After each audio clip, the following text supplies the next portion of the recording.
મારે તમને આજ વાત કરવી છે આપણા શહેર, આપણું ભાવનગરના ઇતિહાસ. આમ તો બધાને ખબર જ હશે જે ભાવનગર રહેતા હશે, પણ કોઈ પણ નાનકડી એવી ઝલક હું આપી દઉં, સાંભળજો. વહીવટના ગૌરવવંતતા ઇતિહાસની સફર. નમસ્કાર મિત્રો, સ્વાગત છે તમારી પોતાની યુટ્યુબ ચેનલ મારું ભાવનગર મારી વાતમાં. તો જેને આપણે સૌરાષ્ટ્રનું સંસ્કારી પાટનગર કહીએ છીએ, તે ભાવનગર માત્ર એક શહેર નથી, પણ જીવતો જાગતો ઇતિહાસ છે.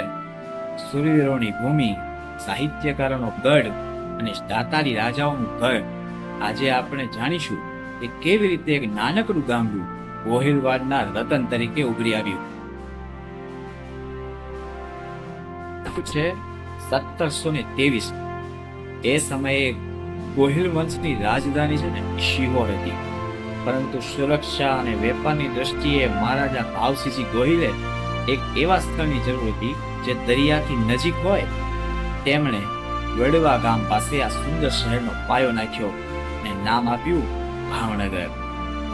આ એ સમય હતો જ્યારે મુઘલ સામ્રાજ્ય નબળું પડી રહ્યું હતું અને ભાવનગર એક મજબૂત રજવાડા તરીકે ઉભરી રહ્યું હતું.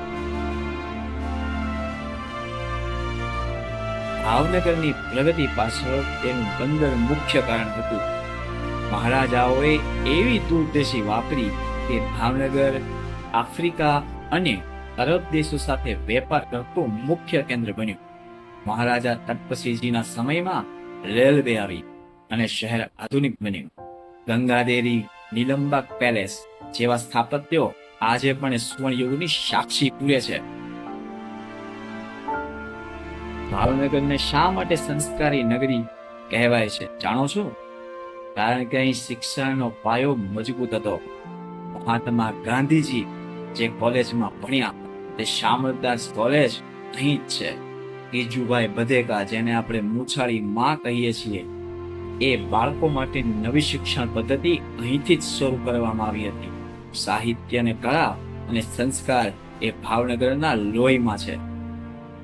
આપણે જાણીએ જ છીએ કે મહારાજા કૃષ્ણકુમારસિંહજીની મહાનતા શું છે, કે ઇતિહાસના પાનાઓમાં ભાવનગરનું નામ સુવર્ણ અક્ષરે ત્યારે લખાયું જ્યારે આઝાદી પછી રજવાડાઓના વિલીકરણની વાત આવી ને, મહારાજા કૃષ્ણકુમારસિંહજીએ રજવાડી ઠાઠ કરતા દેશ હિતને ઉપર રાખ્યું. 1948માં પોતાનું આખું રાજ્ય રાષ્ટ્રને અર્પણ કરનારા તેઓ ભારતના પ્રથમ રાજા હતા. તેમની આ ઉદારતા આજે પણ દરેક ભાવનગરનું માથું ગર્વથી ઊંચું કરી દે છે.